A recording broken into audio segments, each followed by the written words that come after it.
that people all over the planet are waking up. Gaia offers a platform for awakening to new truths and new ways of being. Over 8,000 original episodes, films, and documentaries, so you can find your own answers to some of life's biggest questions, only on Gaia.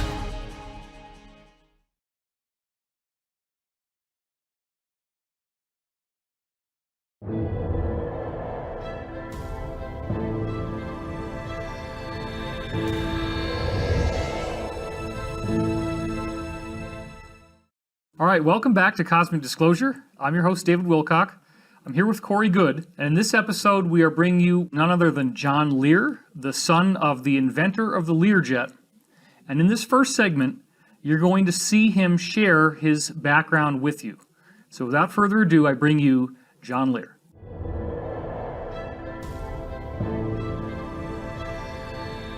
You know, my dad was Bill Lear, and he developed the Learjet, and I was really totally involved in aviation from the beginning. And I flew for different airlines all over the world. And 1985, I started getting interested in this UFO thing, which I didn't believe in. There's a reunion here every once in a while, or every couple of years here in Las Vegas, of Southeast Asia pilots. And talking to one of the guys, and he mentioned that he'd been stationed at Bentwaters. And I said, oh, that's where that saucer supposedly landed. And he said, no, not supposedly, it did. I didn't see it, but I know the guys who did. And so I said, you mean this stuff is real? And that's what started me on all this. And then everything I'd run into got me a little bit further. All right, in our next segment, we're going to get into some of the real meat of this, where we have a classic case in UFO literature. I found out about this, I think, even before the internet, because for me, prior to the age of the internet, you would have to go to the bookstore and you'd look for the new UFO books. And of course, all that information is about a year out of date. But one of the names that came up in those books was always Bob Lazar. Who is Bob Lazar? You're going to find out right now in this next segment. Let's take a look.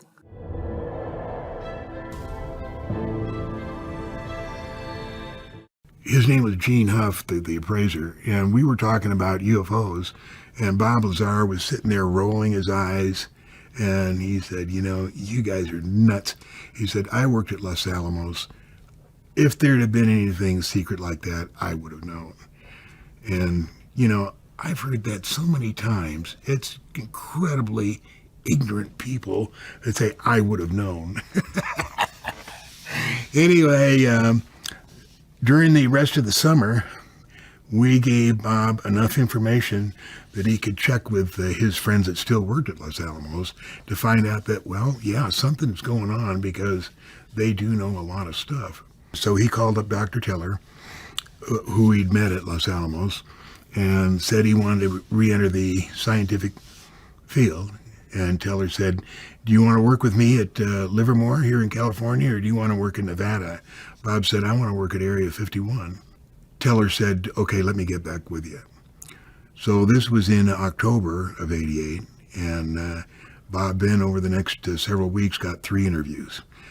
And he'd go down to EG&G, which is Edgerton, Germershausen, and Greer, and there was a panel, and they interviewed him, and he aced all of the interviews. I mean, he was just right up with everything they wanted to know, you know, as far as scientific and where he'd been and what he'd studied in college and all that kind of stuff. The second interview was, their first question was, what's your relationship with John Lear, and, you know, what else do you do with John? And so there was definitely interest there. He used to come over in the evening, we'd bullshit about what was going on. He said, I saw a disc today. And I said, what? I saw a disc. I said, theirs or ours? He said, theirs. I said, you went to Area 51? He said, yep. And I said, well, what are you doing here? I said, you know they followed you. Why don't you just work for a while, find out what's going on, and then talk about it? He said, John, you've taken so much crap over the past few years. He said, I wanted to tell you it's true. I was in it. I touched it. It's not ours. It's from, you know, billions of light years away or wherever. And so that's how I met Bob. And he worked for the next few months, and he'd tell us when the test flights were going to be, always on a Wednesday night. And we drive out there and take photos or videos and stuff. One of the times we got caught, and that's when the security guards stopped us within the test site. We were still on BLM land, it was legal, but they said, we can make it awful difficult for you if you stay here. So we left and got out on the highway, and that's when the Lincoln County Sheriff stopped us. Get out of the car, hands up, all that stuff. They wanted to know two things. Why are there 4 people in this car, or 5 people now, and there was only 4 when the security stopped you, and Bob had run out in the desert. Then the other thing was, where's the 9mm? Because Bob had said he got the 9mm. After about an hour, the sheriff, and I used to know his name real well, he said, I don't know why I've been told this, but I've been told to let you guys go and not to say anything more. So we drove home, and early next morning is when Dennis Mariana, the guy that Bob worked for, said, Bob, don't go to the airplane. I'm going to pick you up. We're going to go up to Indian Springs.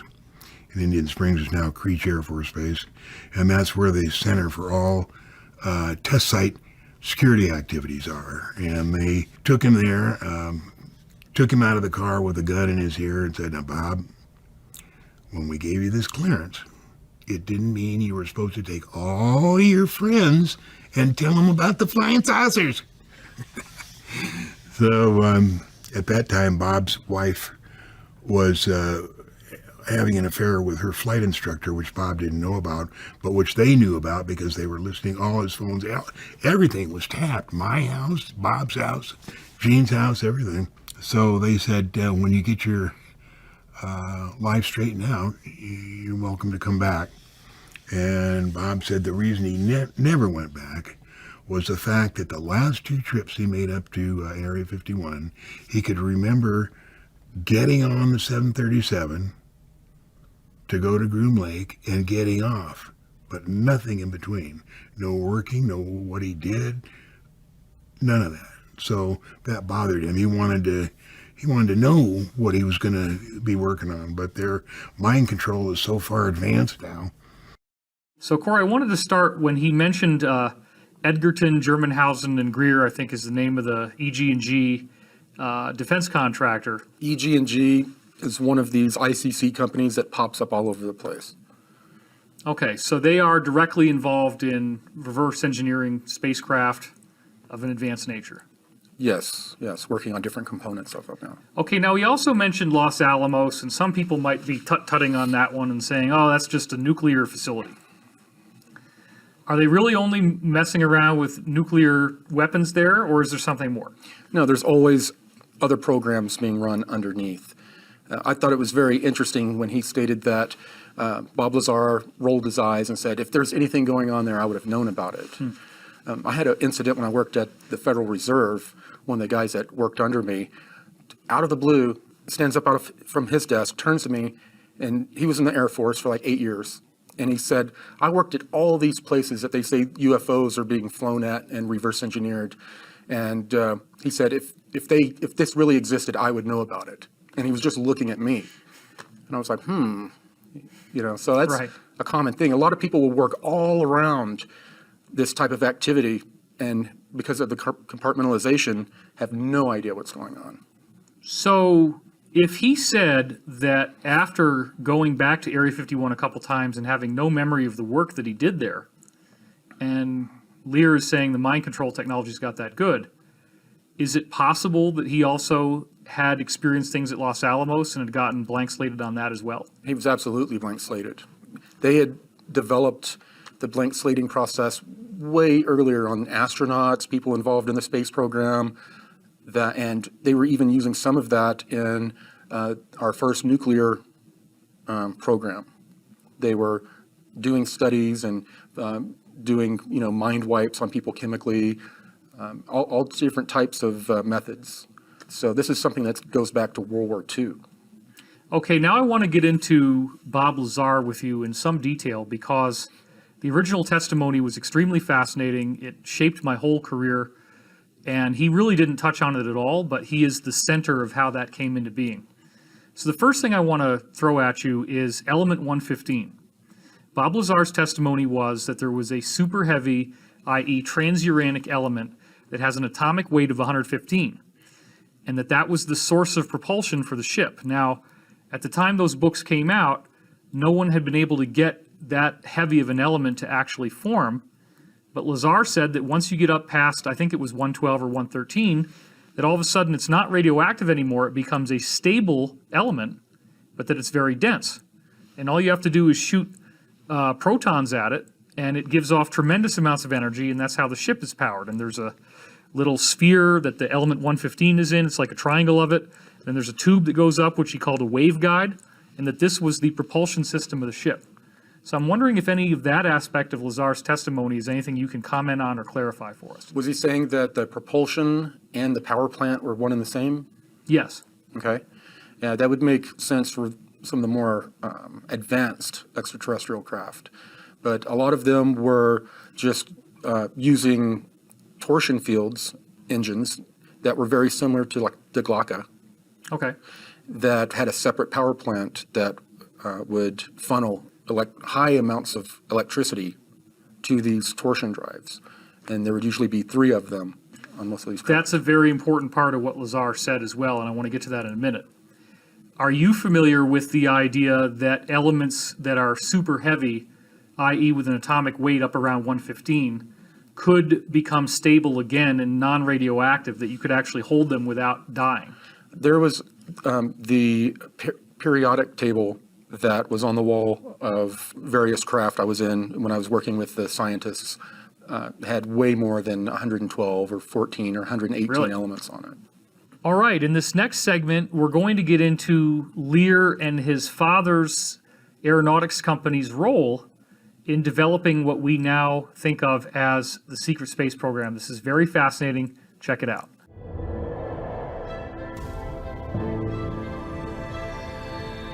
I know that my father was the prime contractor for anti-gravity in 1952, and I've got the papers on that, Unfortunately for him, he couldn't keep his mouth shut, and he went down to Bogota in 1953 and started talking about UFOs. So as close as he was, they kicked him out of the program, but Lear Incorporated still kept with that anti-grav stuff, and I think that was totally complete by 1956, which means we had saucers then, the whole enchilada by then. Kwajalein is where all the secret stuff goes. All those launches are out in the South Pacific, and Kwajalein Island, the Ronald Reagan, they launch, probably every other day. There's probably 1,000 astronauts, current and qualified, that go up all the time. So I was working ATS, above top secret, or whatever it was, and we were talking about the discrepancies with the shuttle going up and taking 48 hours to get to the ISS when it only took the Russians an hour. And then the same thing when they disengaged from the ISS, why did it take them over 48 hours to come back? And of course what they were doing is, and what tipped me off is, one of the videos they had, when the shuttle got there, they opened the door and it's only half full. So what they were doing is taking as much stuff that they could for the astronauts that were doing all the secret stuff. And of course the things they had to have, like fruit and perishables and stuff, and that had to go up and be unloaded. And then the Russians would always launch the same day that the shuttle launched, and that stuff that they had in their rocket would be transferred to the shuttle. And when it came back down, the reason it took them 2 days is they were going to all the different space stations and dropping all the stuff off that the Russians had given. Which brings me to the Cold War. I think that was all bullshit. There was never any Cold War. We've always been allied with the Russians. So first of all, Corey, John Lear is describing how his father, with his aeronautics company, apparently was put in charge of developing anti-gravity, or at least was one of the groups Right. tasked with that. And he was essentially excised from the anti-gravity research, even though his own company was still involved in it. And therefore, he believes that by 1956, that we actually had working flying saucers. So let's just start with that little piece of data. And what does your experience and background suggest is the truth behind what he just said about this? Well, the way you stated it was accurate because they were, like Tompkins was doing, they were seeding this information to many different engineers and companies Like in these packages? in these packages. So could a And- package include blueprints of a working anti-gravity prototype that then they'd have to reverse engineer or something like that? Yes. I mean, if you have 5 different groups with 5 different types of 5 different engineering teams, they all do not come up with the same concept. Then you have 5 different or a few different concepts that are being worked on by different teams that are not cross-pollinating or polluting each other. Now, the next thing that he got into was the times, 1952 and 1956, where he thinks we had working prototypes. That sounds pretty close to some of what you said on the show. It does, and it's right during the time that all of it was being developed. Now, you'd mentioned before that the U.S. had gotten to a certain point in its own research, but it essentially hit a brick wall, and that therefore the Nazi breakaway faction overflights of Washington, D.C. in 1952 that kind of forced a truce to be made. That the U.S. wanted to do that in part because they needed intel from the Germans to be able to perfect their own anti-gravity. Is that still true? Yes. So what do you think was going on with like Lear Aeronautics at this point? Was it only the German influence that then actually got them to perfect that technology by, as he said, 1956? From far behind the scenes, this German breakaway group had infiltrated the military-industrial complex right after Paperclip. I mean, the infiltration had started. Right. And then after the overflights, and we made the agreement with the Nazi group, then yes, they infiltrated like crazy after that. Okay, the next thing that Lear talks about is this island that he said approximately 1,000 astronauts that would be working out of Kwajalein and doing space missions. That seems a lot less than some of the stuff that we've talked about. Is it possible that this might be the MIC secret space program that he's referring to now? Yes, that's what it is. So how do those numbers fit with what you've heard about the MIC program? Not a whole lot of specifics on the numbers, but there were a number of islands that they were launching these multi-stage rockets, like old rockets. Oh, wow. And they were servicing, this is also how they created some of these space stations. Some of these MIC space stations are made out of different stages of rockets that once they were used to leave orbit, they then ferried these pieces together, sort of welded them together in almost a circle, but more of like a, flattened circle Like on an the edges, octagon like an or something. octagon. And they would have like 2 or 3 layers of those, and in the middle, they have more of those types, like fuselage or stages of rockets that are turned the other way, and then the station spins, creating like a third gravity or something like that, and the shuttles would come and dock at the top of the spoke of the wheel. Oh, so they did use the space shuttle.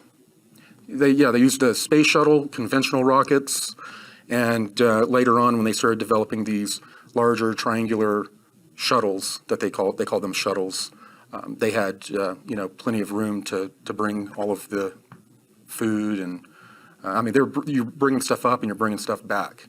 So what do you think, when he's talking about the space shuttle taking 40 hours to do the same work that the Russians do in one, I guess what you're now doing is you're confirming that that could be work that's being done, just like he said, going through MIC secret space program bases like that. Yeah, the space shuttles that we saw as a kid, they would dock with these secret space stations. They were helping build them, in the beginning. As we were developing the shuttle fleet, we see these black triangles. Those are what now service these various space stations, and they have manned satellites that have 3 to 6 people that rotate in and out. What were those astronauts thinking they were doing? Was this like Star Wars and defending us against nuclear attacks from Russians, that kind of stuff? Star Wars program, Okay. SDI. They are all sworn to secrecy. All of the people that were able to make it into the astronaut program, I believe, as we said before, they were, Freemasons, people that they had in other projects in the military and had proven that they could, keep their mouth shut. Not to mention that they also use blank slating on them quite a bit. All right, we have another segment from Lear now, in which he describes some of his own intel about this mysterious, enigmatic base out there in the middle of nowhere in the Southwest. Let's take a look.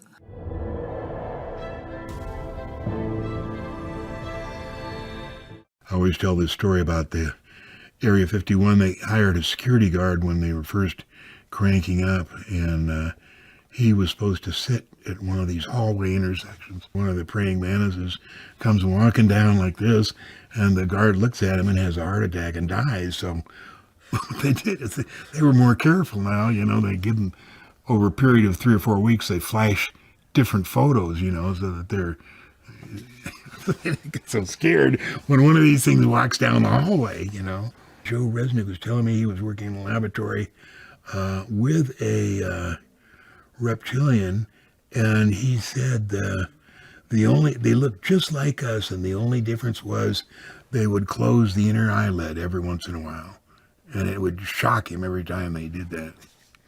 They had 2 sets of eyelids. All right, so let's pick up on the second part first. He's describing a reptilian that he says looks just like us, except for a nictitating membrane in the eye. That doesn't exactly sound like the same type of reptilians that you've been talking about. So why do you think that human-looking of a being would be called a reptilian? What do you think was going on there? There are a number of different types of reptilian types of beings that we've talked about. Sure.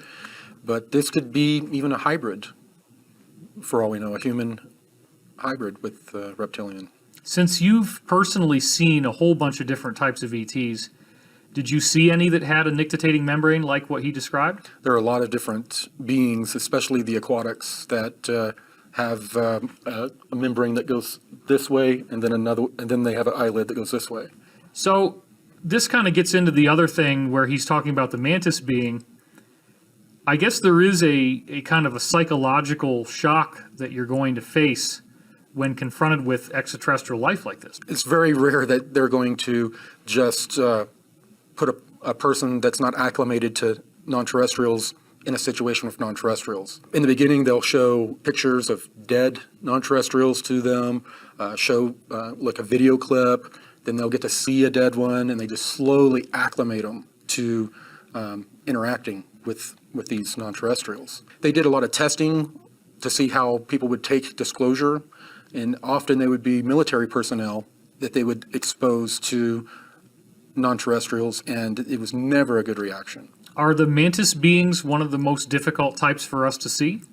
The mantis and the reptilians. There is a programmed visceral reaction. I don't care who you are, how advanced you think you are.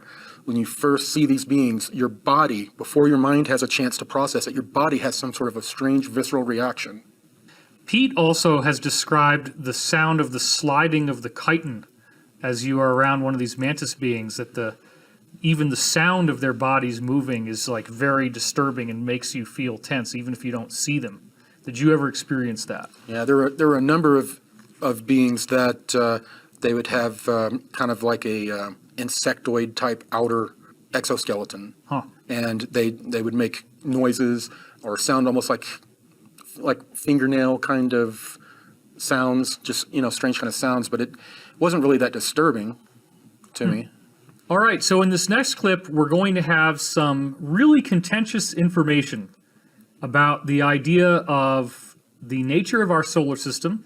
Wait to hear what Corey has to say, because even though this may seem hard to believe, there's some compelling insider testimony to back up what Lear's about to tell us. Let's take a look.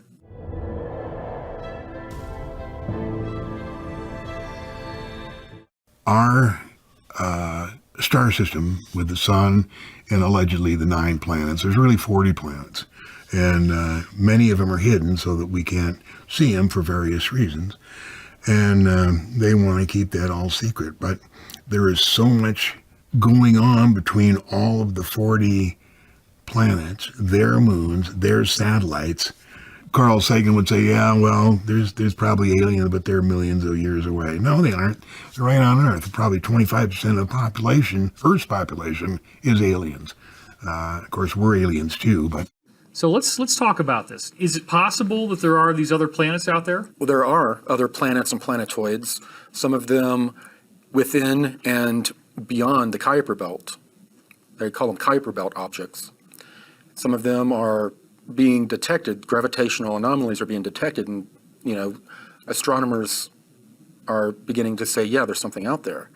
But some of the planets, just like Pluto, I think Pluto's like 17 degrees off the ecliptic plane in its odd orbit. It's the only planet or planetoid that's offset in the official record. Right, and we've got a pretty messy solar system. There are other planets and planetoids that are in strange orbits off the ecliptic plane. And he mentioned that they have satellites around them, meaning moons as well. So is that true based on your experience? Yes, I mean they have a gravitational pull of their own. They have some of them have mini objects that are similar to moons that orbit them. But yeah, there are a large number of objects out there yet for conventional astronomy to discover. You'd mentioned before that the SSP Alliance has a presence out in the Kuiper Belt. Mm-hmm. Are all of these different planets that we're now talking about, planets and satellites, being occupied in various ways? Is all the real estate essentially being used in some form or another? They've all either been occupied in the past or are being occupied now by both our space fleet as well as non-terrestrials. So the other thing that he discussed was the idea that 25% of the actual inhabitants of Earth, and this might not include anybody on the surface, would be my assumption, 25% could be extraterrestrial. How does that kind of a percentage estimate line up with what your intel would suggest about, let's say, Draco in Antarctica, inner Earth civilizations, that kind of thing? Well, to me, it sounded like he was saying that they were living amongst us, just like us, 25% of the population. The amount of Draco and other beings that are below certain areas of our planet far exceeds that. I have not heard any intel that stated that there were that many non-terrestrials living amongst us, as us. Right. And what he did say also is that we are all ETs, which is true. A lot of people talk, I think I'm a hybrid. Yeah, you are. We're all hybrids. We're all genetic experiments, and we have genetic stock from all over the cosmos. All right, so now we have another segment for you in which Lear is going to describe his own intel surrounding the moon. It's a little different than what I've heard and what Corey's heard, but rather than argue about it, we just want to try to find some common ground here. So let's take a look.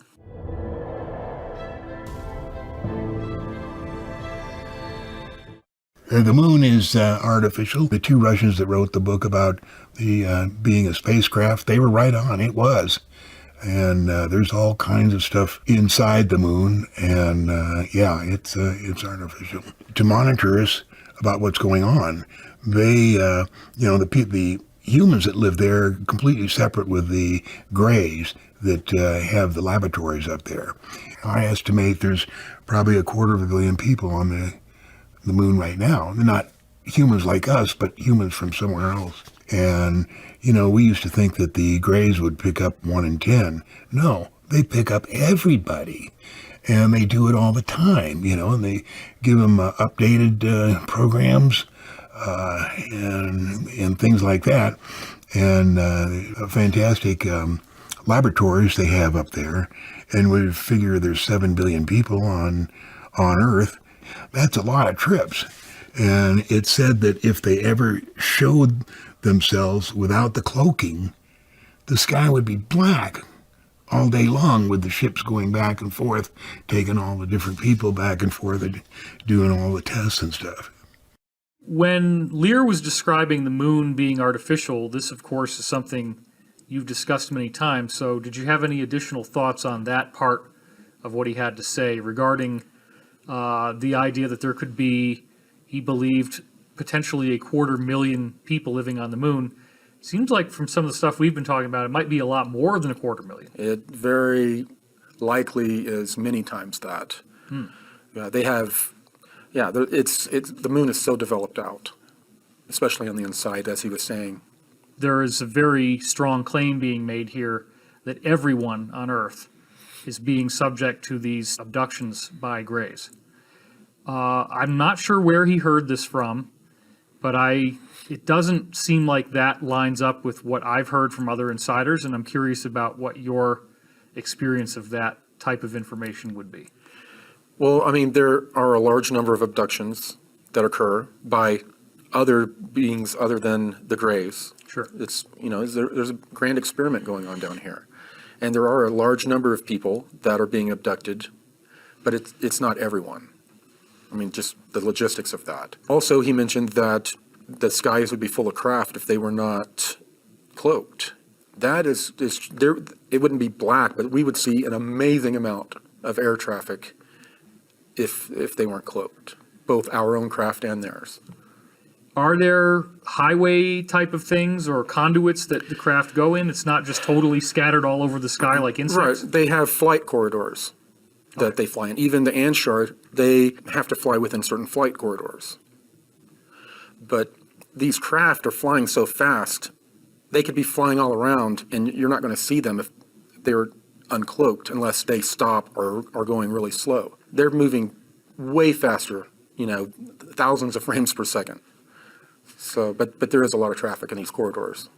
All right. Well, this has been a really fascinating journey into the testimony of John Lear, the son of the amazing aeronautics pioneer Lear himself, the guy responsible for what we call the Learjet today. This is Cosmic Disclosure, and I hope you've enjoyed it. I know I have. I'm here with Corey Good, and we'll see you next time here on Gaia. Thanks for watching.